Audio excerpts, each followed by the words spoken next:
I want to move on from the amazing to the interesting. Yes, very interesting. Okay, I'm NBA big Twitter, on uniforms. A buzz earlier this week when the Mavs released photos of their city edition unis. You can scroll yourself to see the reactions. We've also had other teams rolling out theirs.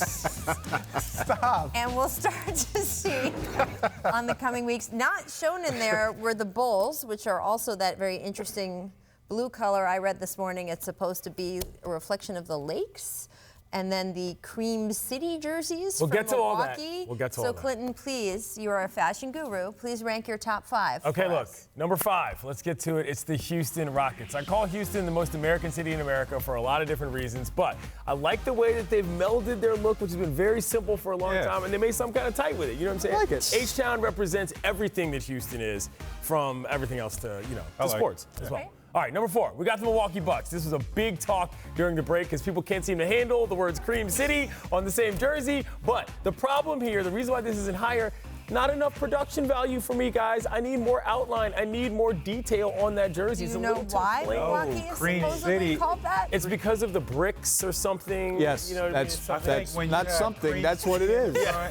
You don't need anything else on your jersey. So that's it. I just think the lettering needs to be more detailed to make it more fun. All right, so number 3. Now, a lot of you all who understand zero about street art and how far it has come in this world are going to mock this because the lettering itself could be qualified as whack. But let me tell you this, the fact that this is even, listen to me, the fact that this is even on a jersey in the year of our Lord 2019 is where we've come in terms of the artists involved and the people that get to do things with this league. Good on the Mavs for getting people involved from the community to actually make something that represents a lot of people who watch this game. I happen to be one of them. I'm a big street art enthusiast and have been for a while, so props to that jersey. Number 2, the Los Angeles Lakers. Now, here's the thing about the Lakers.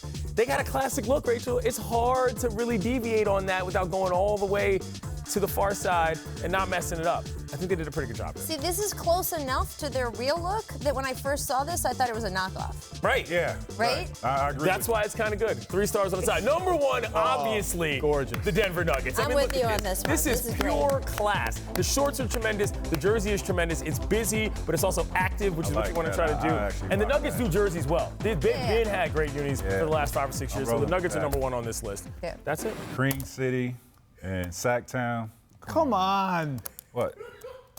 What do you think, Zach? Because you're also a jersey. I'm just going to keep. I am with you. Yeah. I can't believe there are people who don't like the Mavs jerseys. It's not about the Mavs jerseys are awesome. It's about the fact that they exist at all. As somebody that grew up, people look at graffiti and street art as something to be banished to the hinterlands. They're awesome. Now it's a part of our everyday discussion as a method of art. I love it. I believe, not in this graphic, but I think the Heat have one coming. That might trump all. Breaking news, in other words. That might trump all. Like Bugs Bunny should be in that uniform. I would throw in the Clippers City Edition. Those are dope. Also have the Brooklyn lettering. ones are dope too. That have a sort of a graffiti feel, sort of a street art feel. I mess with those. I just like the fact that we're actually connecting with the communities that create art and do things for. Well, that's what I'm saying. So the Clippers used a local artist who has a strong voice and sort of, I think, a very cool, strong aesthetic. I do like that a lot. Let's talk about the team that I was going to say we grew up watching, but I'm just going to call them your Washington Wizards. We grew up, they were the Bullets. Oh, look, I always say about this team, they had a different name when I grew up. They played in a different state than they do now. They did. Like, it's kind of hard sometimes to make the connection. So your Washington Wizards, 3-8, worst record. I've skipped ahead here with my worst in the East. Second worst overall. Are they heading in the right direction despite all of this? So let's say that they're sort of off the wrong track, but not necessarily in the right direction. I mean, look, I don't want to throw shade at anybody already there, but getting rid of Ernie was a big step. And more importantly, though, you don't want to throw shade, but getting rid of Ernie Grunfeld was a big step because it involved them actually being real about what it's going to take to run an NBA franchise. I think Ted has been focused on things, between his, gambling efforts and everything that's been happening with Monumental Sports and the hockey team.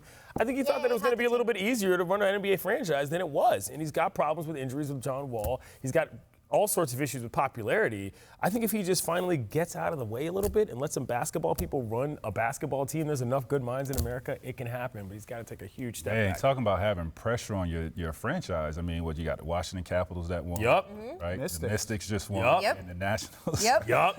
They're trending in the right direction. I mean, the Wizards. Yeah, they head into lottery. So I was gonna say, they need to go in the direction of a high draft pick. Yeah, That's whatever direction that is, that's the Keep direction. going that way. My man has a tweet that I want to show you guys. My man Twan. It embodies basically every single thing about the Wizards. When you watch this team, it basically just says, look at this.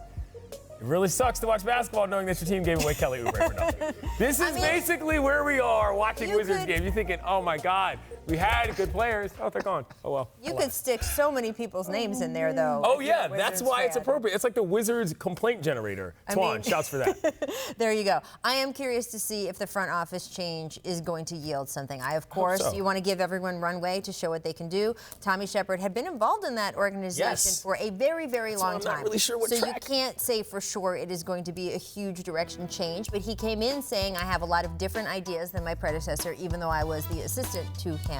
And they have kind of done this front office by committee, where they have farmed out different aspects of player management to different people. And we'll have to see whether it works. They obviously caught a bad break with John Wall and his multiple injuries. They caught a good break with Bradley Beal wanting to stay there. Bradley Beal now cannot be traded until next summer. So this is the team you have right now, and we will see how they do. Thanks for watching ESPN on YouTube. For more sports highlights and analysis, be sure to download the ESPN app. And for live streaming sports and premium content, subscribe to ESPN+.